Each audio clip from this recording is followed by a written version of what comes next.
Kejadian pasal 5, keturunan Adam. Inilah daftar keturunan Adam.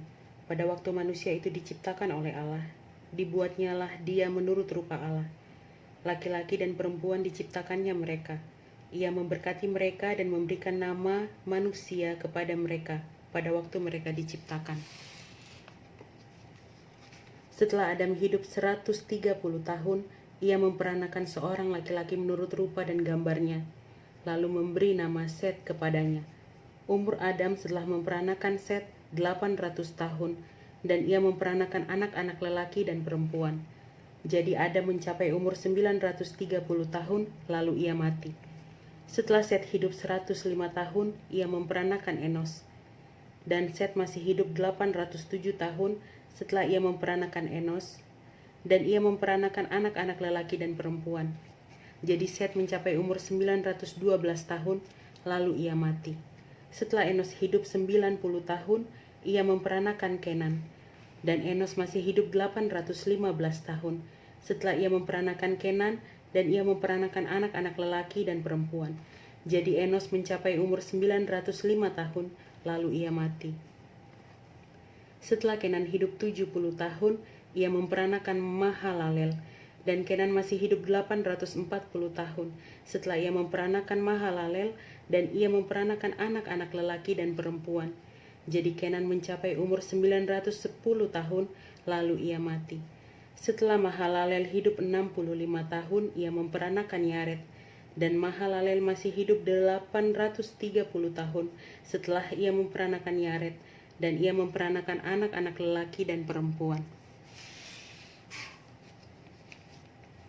Jadi Mahalalel mencapai umur 895 tahun, lalu ia mati. Setelah Yared hidup 162 tahun, ia memperanakan Henok.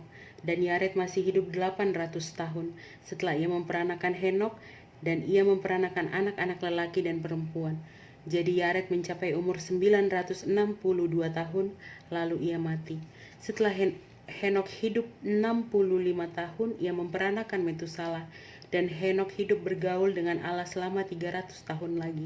Setelah ia memperanakan Metusala, dan ia memperanakan anak-anak lelaki dan perempuan. Jadi Henok mencapai umur 365 tahun. Dan Henok hidup bergaul dengan Allah, lalu ia tidak ada lagi sebab ia telah diangkat oleh Allah. Setelah Metusala hidup 187 tahun, ia memperanakan Lamek. Dan Metusala masih hidup 782 tahun setelah ia memperanakan Lamek, dan ia memperanakan anak-anak lelaki dan perempuan. Jadi Metusala mencapai umur 969 tahun, lalu ia mati. Setelah Lamek hidup 182 tahun, ia memperanakan seorang anak laki-laki dan memberi nama Nuh kepadanya. Katanya, anak ini akan memberi kepada kita penghiburan dalam pekerjaan kita yang penuh susah payah di tanah yang telah terkutuk oleh Tuhan. Dan Lamek masih hidup 595 tahun setelah ia memperanakan Nuh, dan ia memperanakan anak-anak lelaki dan perempuan. Jadi Lamek mencapai umur 777 tahun, lalu ia mati. Setelah Nuh berumur 500 tahun, ia memperanakan Sem, Ham, dan Yafet.